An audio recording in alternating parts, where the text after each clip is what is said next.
The python uncoiled himself from the branch of a tree but said nothing. Golu politely helped him to coil around the branch again and said goodbye to him. जो Python था uncoiled मतलब जो अपने आप को सिकुड़ा रहता है उसको ब्रांचेस से खोलने की कोशिश करता है और कर नहीं पाता. Golu politely help him to coil around the branch again and said goodbye to him. Golu उसकी हेल्प करता है और उसको गुड बाय करके चले जाता है.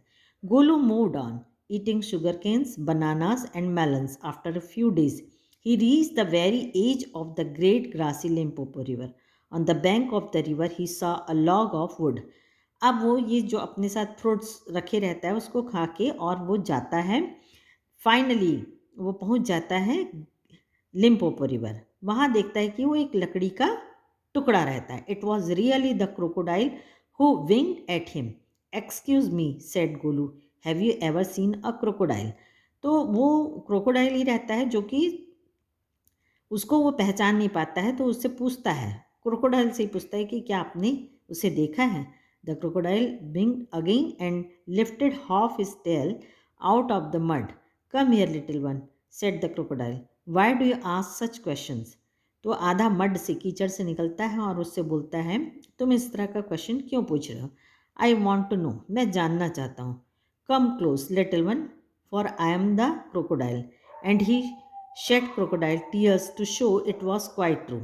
और वो बोलता है मेरे पास आओ और अपना क्रोकोडाइल आंसू निकाल कर दिखाता है और अपनी सच्चाई बताता है. Golu was afraid but he sat down on the bank and said, you are the very person I was looking for. Please tell me what you have for dinner. तुम्हें मैं देखना चाहता था. अब मुझे तुम ये बताओ आप अपने डिनर में क्या लेते हो. Come here little one and I will whisper the answer to you said the crocodile. बोलता है तुम आओ मैं तुम्हें कान में धीरे से बताऊंगा. Golu put his head down close to the crocodile snout and the crocodile caught him by the nose. अब क्रोकोडाइल उसकी नाक को पकड़ लेता है. I think said the crocodile today a baby elephant will be my dinner. Let me go, you are hurting me mister crocodile scream Golu. अब वो बोलता है कि आज मैं चाहता हूँ कि डिनर में बेबी एलिफेंट खाऊं. तो वो बोलता है कि आप मुझे नुकसान पहुंचाना चाहते हैं. The python who had been quietly following Golu came to the bank and said, if you do not pull as hard as you can the crocodile will drag you into the stream. अब जो Python रहता है वो उसके पीछे पीछे गोलू के आता है तो वो उससे बोलता है कि तुम यदि अपने आप को नहीं खींचे तो वो तुम्हें नदी में खींच लेगा. Golu sat back on his little hunches and pulled and pulled. The crocodile slipped into the water, making it all creamy with great sweeps of his tail, and he also pulled and pulled. Golu अपने आप को खींचने की बहुत कोशिश करता है और लेकिन उसका इतना स्लिपरी रहता है और इतनी चिकनी उसकी रहती स्किन कि वो बार बार उसकी पूंछ से वो पकड़ छूट नहीं पाता. Then the python coiled himself around Golu's stomach and said, let's pull harder.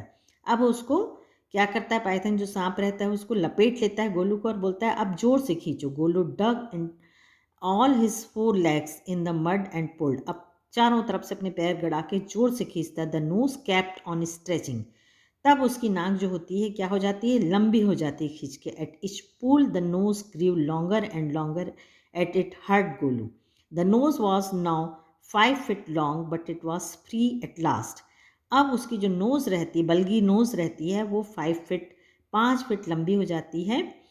Golu sat down with his nose wrapped up in a big banana leaf and hung it in the great grassy Limpopo river to cool.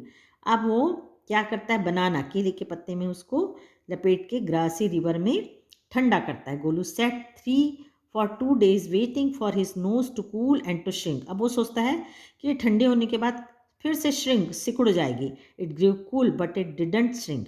वो ठंडी तो हो जाती है 2-3 दिन इंतजार करने के बाद लेकिन वो श्रिंक नहीं होती है. At the end of the second day a fly came and stung Golu on the shoulder. Golu lifted his long nose and with it hit the fly dead. अब एक मक्खी आती है और उसके कंधे पे बैठ जाती है. अब गोलू क्या करता है, अपनी ट्रंक को जो नाक रहती है उसकी नोज़ रहती है जो अब ट्रंक बन जाती है उससे भगा देता है। Advantage number 1, hissed the python, you couldn't have done it with a small nose, try and eat a little now. तो पाइथन बोलता है कि देखो ये जो तुम्हारी जो नोज ट्रंक बन गई है उसका पहला जो फ़ायदा क्या है। Golu put out his trunk and plucked a large bundle of grass. He dusted it against his forelegs and stuffed into his mouth. अब वो क्या करता है, अपनी ट्रंक से बहुत सारे घास का टुकड़े इकट्ठे कर लेता है और अपने पैर से उसको साफ करके उसको मुंह में रख लेता है। Advantage number 2, hissed the python, you couldn't have done it with a small nose, don't you think the sun is too hot now. अब देखिए दूसरा आपका फ़ायदा ये है कि आप अपनी सूंड से घास भी उखाड़ सकते हो। अब जो है धूप बहुत तेज हो गई है, गर्मी बहुत तेज हो गई है। Golu scooped up some mud from the bank and slapped on his head. अब वो थोड़ा सा अपने से पानी लेता है और सूंड से और उछालता है। Advantage number 3, hissed the python, you couldn't have done it with a small nose. अब ये तीसरा फ़ायदा ये है कि आप अपनी छोटी नाक से ये काम नहीं कर सकते थे। Thank you mister python, said Golu gratefully, I will remember all this and now I will go back to my family.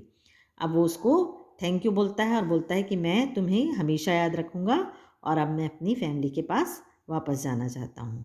और इसके राइटर हैं रुडयार्ड किपलिंग, जो कि जंगल बुक जैसी फेमस बुक को भी लिखे हैं। Thank you.